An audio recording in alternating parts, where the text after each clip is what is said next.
ಬಹುಶಃ ಟೈಮ್ ನೋಡಿ ಹೊರಗಡೆ ಹೋಗ್ತಾರೆ ಅಂತ ಅನ್ಸುತ್ತೆ. ದರ್ಶನ್ಗೆ ಸಿಕ್ಕಾಪಟ್ಟೆ ಜೋಶ್, ಅಭಿಮಾನಿಗಳಲ್ಲಿ ಸಂಭ್ರಮ. ಅಭಿಮಾನಿಗಳನ್ನ ಪೊಲೀಸರು ಚದುರಿಸ್ತಾ ಇದ್ದಾರೆ. ಬಾಸ್ಗೆ ಬೇಲ್ ಸಿಕ್ಬಿಟ್ಟಿದೆ, ಹಾಗಾಗಿ ಫ್ಯಾನ್ಸ್ ಬಿಂದಾಸ್.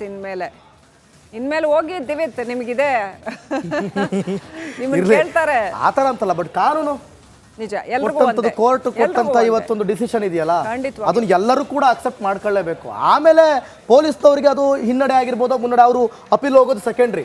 ಬಟ್ ಈ ಕ್ಷಣಕ್ಕೆ ಸಿಕ್ಕಂತ ಒಂದು ರಿಲೀಫ್ ಅದನ್ನ ಎಲ್ಲರೂ ಕೂಡ ನಾವು ಒಪ್ಕೊಳ್ಳೇಬೇಕಾಗುತ್ತೆ. ಇದು ಇನ್ನೊಂದು ನಾವು ಗಮನಿಸಬೇಕು, ಬಹಳ ಮುಖ್ಯವಾಗಿ ಏನು ಅಂದ್ರೆ, ಆ ಭರ್ಜರಿ ಅಭಿಮಾನಿಗಳು ಹಾಲಿನ ಅಭಿಷೇಕ ಅದೆಲ್ಲ ಮಾಡ್ತಿದ್ದಾರೆ. ಅವ್ರವ್ರ ಅಭಿಮಾನ, ಅದಕ್ಕೆ ನಾವೇನು ಹೇಳಕ್ಕಾಗಲ್ಲ. ಆ ಅಭಿಮಾನಿಗಳಿಗೆ ಬಿಟ್ಟಿರ್ತಕ್ಕಂಥದ್ದು ಅದು. ಅವ್ರ ಬಾಸು ಅವರು ಹಾಲಿನ ಅಭಿಷೇಕ ಮಾಡ್ತಾ ಇದ್ದಾರೆ, ಸರಿ ತಪ್ಪು ಅಂತ ಹೇಳಕ್ ನಾವ್ಯಾರು ಅಲ್ಲ. ಆದರೆ ಇದು ಜಾಮೀನು ಮಾತ್ರ. ಇದು ಕೋರ್ಟ್ ತೀರ್ಪು ಬಂದಿದ್ದು ದರ್ಶನ್ಗೆ ಜಾಮೀನು ಕೊಡಬಹುದು ಅನ್ನೋ ವಿಚಾರಕ್ಕೆ ಮಾತ್ರವೇ ಹೊರತು ಸಂಪೂರ್ಣ ವಿಚಾರಣೆ ಮುಗ್ದಿಲ್ಲ. ಅಂತಿಮ ತೀರ್ಪು ಅಲ್ಲ ಇದು, ಕೇಸ್ನ ಅಂತಿಮ ತೀರ್ಪು ಅಲ್ಲ.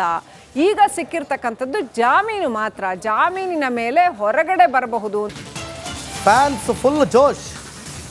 ಆಸ್ಪತ್ರೆ ಬಳಿ ಜಮಾಯಿಸ್ತಿದ್ದಾರೆ ಅಭಿಮಾನಿಗಳನ್ನ ಪೊಲೀಸ್ನವರು ಚದುರಿಸ್ತಿದ್ದಾರೆ. ಬೇಲ್ ಸಿಕ್ಕಂತಹ ಬೆನ್ನಲ್ಲಿ ಫ್ಯಾನ್ಸ್ಗೆ ಫುಲ್ ಜೋಶ್ ಜಾಸ್ತಿ ಆಗಿಬಿಟ್ಟಿದೆ. ಸೊ ಹಾಗಾಗಿ BGS ಆಸ್ಪತ್ರೆ ಕಡೆಗೆ ಧಾವಿಸ್ತಿದ್ದಾರೆ.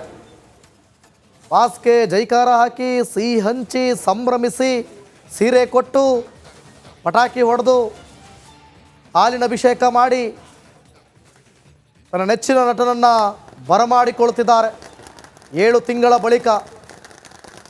ಮತ್ತೊಂದು ಕಡೆ BGS ಆಸ್ಪತ್ರೆಯಲ್ಲಿ ಬೆನ್ನು ನೋವಿನಿಂದ ಬಳಲುತ್ತಿರುವ ನಟ ದರ್ಶನ್ ಇದುವರೆಗೂ BGS ಆಸ್ಪತ್ರೆ ಕಡೆಗೆ ಯಾರನ್ನೂ ಪತ್ನಿ ವಿಜಯಲಕ್ಷ್ಮಿ ಬಿಡ್ತಾ ಇರಲಿಲ್ಲ. ಒಂದಷ್ಟು ಆಯ್ದ ಹಿತವಾದ ಮಂದಿಯರನ್ನ ಬಿಟ್ಟು, ಭಾಳ ಬೇಕಾದ ಹತ್ತಿರದವರನ್ನ ಬಿಟ್ಟು, ಒಂದು 5 ರಿಂದ 6 ಜನರನ್ನ ಬಿಟ್ಟು ಯಾರನ್ನೂ ಕೂಡ ನಟ ದರ್ಶನ್ ಚಿಕಿತ್ಸೆ ಪಡೆದುಕೊಳ್ತಿರುವಂಥ ಜಾಗಕ್ಕೆ ಬಿಡ್ತಿರಲಿಲ್ಲ. ಈಗ ರಿಲೀಸ್ ಆಗೋಯ್ತು, ಫುಲ್ ರಿಲೀಫ್ ಸಿಕ್ಕಾಯಿತು. ಇನ್ನು ಆಪರೇಷನ್ ವಿಚಾರ ದರ್ಶನ್ಗೆ ಪತ್ನಿ ವಿಜಯಲಕ್ಷ್ಮಿಗೆ ಬಿಟ್ಟದ್ದು. ಅಭಿಮಾನಿಗಳಂತೂ BGS ಆಸ್ಪತ್ರೆ ಕಡೆ ಹೋಗಿ ತೆರಳಿ ಸಂಭ್ರಮಿಸ್ತಿದ್ದಾರೆ. ಸೆಲೆಬ್ರೇಷನ್ ಜೋರಾಗಿ ನಡೀತಾ ಇದೆ. ಮತ್ತೊಂದು ಕಡೆ ಪವಿತ್ರಾಗೂ ಕೂಡ ಬಿಗ್ ರಿಲೀಫ್ ಸಿಕ್ಕಿದೆ. ಆಕೆಯ ತಾಯಿ ಭಾಗ್ಯ ಮಾತನಾಡ್ತಿದ್ದನ್ನು ಕೂಡ ಗಮನಿಸಿದ್ರಿ. ಭಾಳ ಖುಷಿಲಿದ್ದಾರೆ, ಮಗಳ ಬರುವಿಕೆಗಾಗಿ ಕಾಯ್ತಿದ್ದಾರೆ. ಇನ್ನು ಪವಿತ್ರ ಗೌಡ ಮಗಳು ಕೂಡ ಅಮ್ಮನ ಬರುವಿಕೆಗಾಗಿ ಕಾಯ್ತಿದ್ದಾರೆ. ಬೇಲ್ ಸಿಕ್ಕಾಗಿದೆ. ಸೋಮವಾರ ಅವರಿಗೆ ಬಿಡುಗಡೆ ಭಾಗ್ಯ. ನಾಳೆ ರಜಾ, ನಾಡಿದ್ದು ಕೂಡ ರಜಾ. ಇನ್ನು ಸೋಮವಾರ ಅವರಿಗೆ ಬಿಡುಗಡೆ ಭಾಗ್ಯ. ಏನೇ ಇರಲಿ, ಬೇಲ್ ಸಿಕ್ಕಾಗಿದೆ. ಸೊ ಹಾಗಾಗಿ ಖುಷಿಯಂತೂ ಇರುತ್ತೆ. ಇನ್ನು 2 ದಿನ ಜೈಲಿನಲ್ಲಿದ್ದರೂ ಕೂಡ ಖುಷಿಯಿಂದ ಕಳೀತಾರೆ. ಇನ್ನು ಮತ್ತೊಂದು ಕಡೆ ನಟ ದರ್ಶನ್ ಇನ್ನೇನು ತಾತ್ಕಾಲಿಕ ಬೇಲ್ ಪಡೆದು ಈಗಾಗಲೇ ಆಸ್ಪತ್ರೆಯಲ್ಲಿದ್ದಾರೆ. ಇನ್ನು ಅವರ ಕೇವಲ ಡಾಕ್ಯುಮೆಂಟ್ಸ್ ವೆರಿಫಿಕೇಷನ್ ಇರುತ್ತೆ, ಜೊತೆಗೆ ಒಂದು ಸಹಿ ಸೀಲು ಬಿದ್ದರೆ ಆಯಿತು. ಇನ್ನೇನು ಹೊರಗಡೆನೇ ಇದ್ದಾರೆ ನಟ ದರ್ಶನ್. ಸೊ ಎಲ್ಲ ಪ್ರಕ್ರಿಯೆಗಳ ನಂತರ ಒಂದಷ್ಟು ಷರತ್ತುಬದ್ಧ ಜಾಮೀನು ಅವರಿಗೆ ಕೊಟ್ಟಿರೋದು. ಇನ್ನು ನಟ ದರ್ಶನ್ ಸ್ವಲ್ಪ ಫಿಸಿಕಲಿ ಫಿಟ್ನೆಸ್ ಆದರೆ ಡೆವಿಲ್ ಸಿನಿಮಾ ಶೂಟಿಂಗ್ನಲ್ಲಿ ಭಾಗಿಯಾಗಬಹುದು ಕಾಣುತ್ತೆ. ರೇಣುಕಾ ಸ್ವಾಮಿ ಹತ್ಯೆ ಆರೋಪಿಗಳಿಗೆ ಜಾಮೀನು ಸಿಕ್ಕಿದೆ. ಆರೋಪಿ ಜಗ್ಗನ ತಾಯಿ ಸುಲೋಚನಮ್ಮ ಪ್ರತಿಕ್ರಿಯೆ ಕೊಟ್ಟಿದ್ದಾರೆ. ಮಗ ಜೈಲು ಸೇರಿದ್ರಿಂದ ಕಷ್ಟದಲ್ಲೇ ಜೀವನ ಸಾಗಿಸಿದ್ದೇವೆ. ನೋಡಿ, ಇನ್ನೊಂಥರ ಟಾಪಿಕ್ ಇದು.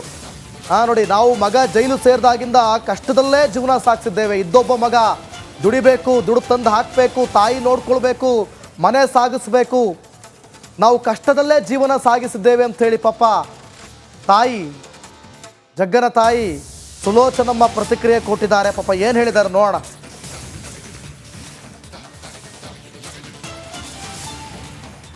ನನಗೆ ಭಾಳ ಖುಷಿ ಅಂತಂದು ಹೇಳಿದ್ರು. ಭಾರಿ ಖುಷಿ ಆಗತ್ತಪ್ಪ, ಖುಷಿ ಆಗತ್ತೆ. ನನ್ನ ಮಗ ಯಾವುದು ತಪ್ಪು ಮಾಡಿಲ್ಲಪ್ಪ. ನನ್ನ ಮಗ ಬಂದು ನಮ್ಮನ್ನು ನೋಡ್ಕೊಂತಾನೆ. ಈಗ ನನಗೆ ಚೆನ್ನಾಗಿಲ್ಲ, ನನ್ನ ಮಗ ಬಂದು ನಮ್ಮನ್ನು ಸಾಕ್ತಾನೆ. ಹ್ಞೂನಪ್ಪ, ನಮ್ಮ ಜೀವನ ಭಾರಿ ಕಷ್ಟ ಆಗಿತ್ತು. ಅಷ್ಟೇ ಅಪ್ಪ, ಅಷ್ಟೇ ಸ್ವಾಮಿ. ನನ್ನ ಮಗ ಏನು ತಪ್ಪು ಮಾಡಿಲ್ಲ. ಕಷ್ಟ ದಿನ ಕಳೆದು ಇನ್ಮೇಲೆ ನನ್ನ ಮಗ ಬಂದ ನನ್ನ ಸಾಕ್ತಾನೆ. ವಾರ ನಮ್ಗೇನು ತಂದು ಕೊಟ್ಟಿಲ್ಲ. ನಮ್ಮ ಜೀವನ ಈಗ ನೋಡಿ ನಾನು ಮಾಡ್ತೀನಿ. 7 ತಿಂಗಳಿಂದ ಹೆಂಗೆಲ್ಲ ಇತ್ತಮ್ಮ? ಭಾಳ ಕಷ್ಟಪಟ್ಟಿದ್ದೀವಿ, ಭಾರಿ ಕಷ್ಟಪಟ್ಟಿದ್ದೀವಿ ಅಂದ್ರೆ ಹೇಳ್ಬಾರ್ದು. ಈಗ ಇಷ್ಟೋ ತನಕ ಆಗೈತೆ ಅಂದದಕ್ಕೆ ನನಗೆ ಭಾಳ ಖುಷಿ ಅಂತಂದು ಕೇಳಿದ್ರು. ಭಾರಿ ಖುಷಿ ಆಗತ್ತಪ್ಪ, ಖುಷಿ ಆಗತ್ತೆ. ನನ್ನ ಮಗ ಯಾವುದು ತಪ್ಪು ಮಾಡಿಲ್ಲಪ್ಪ, ನನ್ನ ಮಗ ಬಂದು ನಮ್ಮನ್ನು ನೋಡ್ಕೊಂತಾನೆ. ಈಗ ನನಗೆ ಚೆನ್ನಾಗಿ ನನ್ನ ಮಗ ಹೋಗಿರೋದಕ್ಕೆ ಭಾಳ ನೋವು ತಿಂದ್ವಿ ಸರ್. ನಮ್ಮ ಯಜಮಾನ್ರು ಹೋದ್ರು. ನಮಗೆ ಎಷ್ಟು ಕಷ್ಟ ಐತೇನೋ ನಮಗೆ ಗೊತ್ತು. ಏನು ಇವತ್ತು ರಿಲೀಸ್ ಆಗಿದ್ದಾನೆ ಅಂತ ಸುದ್ದಿ ಕೇಳಿದ್ರೆ ಸಂತೋಷ ಆಗ್ತದೆ ಸರ್. ತುಂಬ ಕಷ್ಟ ಅಂದ್ರೆ ಹೇಳ್ಬಾರ್ದು ಸರ್ ನಮ್ಮದು. ನಾನು ಇಷ್ಟೇ ಸಹ ಮಾತಾಡಕ್ಕೆ ನನಗೆ ಹೋಗಿ ಹಿಂಗೆ ಸಿಗಾಕೊಂಡು ಇದಾಗಿದ್ದಾನೆ. ಏನು ಮಾಡೋಕ್ಕೂ ನೀವೇ ಪರಿಹಾರಕ್ಕೂ ಬಿಡಿಸ್ಕೊಡ್ಬೇಕು ಅಷ್ಟೇ. ಹಂಗೆ ಮತ್ತೆ ಹೂವು ಪವ್ವ ಕಟ್ಟಿ ಜೀವನ ಮಾಡಿದ್ವಿ ಸರ್ ನಾವು. ಮತ್ತೆ ಏನು ಮಾಡೋಕ್ಕೂ ದುಡಿಯೋ ಮಗ ಹೋಗಿ ಅಲ್ಲಿ ಕುಂತಿದ್ದಾನೆ ಅಂದಮೇಲೆ ಮತ್ತೆ ಏನಾದರೂ ಹೊಟ್ಟೆ ಪಡಿ ಮಾಡಲೇಬೇಕಲ್ಲ.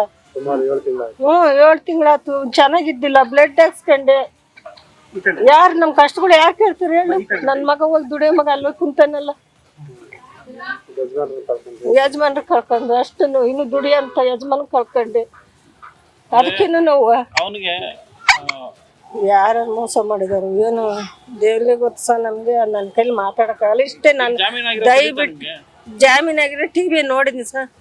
ನನ್ನ ಮಗ ನಿಜ ಹೇಳಬೇಕು ಅಂತಂದರೆ ಇದು ನಿಜವಾದ ಸಂತೋಷ. ಅಂದರೆ ಪಾಪ ಇರೋ ಒಬ್ಬ ಮಗ ಕಡು ಬಡತನ, ಸಂಕಷ್ಟದ ಜೀವನ, ಅಂಥದ್ರಲ್ಲಿ ಆತ ಈ ಕೇಸ್ನಲ್ಲಿ ಜೈಲಲ್ಲಿ ಇರ್ತಕ್ಕಂಥದ್ದು, ಆತನಿಗೆ ಬೇಲ್ ಸಿಕ್ಕಿದೆ ಅನ್ನುವಾಗ ಆ ಜಗ್ಗು ತಾಯಿ ಇರಬಹುದು ಅಥವಾ ಅನು ತಾಯಿ ಇರಬಹುದು, ಅವ್ರುಗಳಿಗೆ ಆಗಿರ್ತಕ್ಕಂಥ ಸಂತೋಷ ಇದೆಯಲ್ಲ, ಅದಕ್ಕೆ ಇರ್ತಕ್ಕಂಥ ಬೆಲೆ ಭಾಳ ದೊಡ್ಡದು ಅಂತಲೇ ಹೇಳಬೇಕು.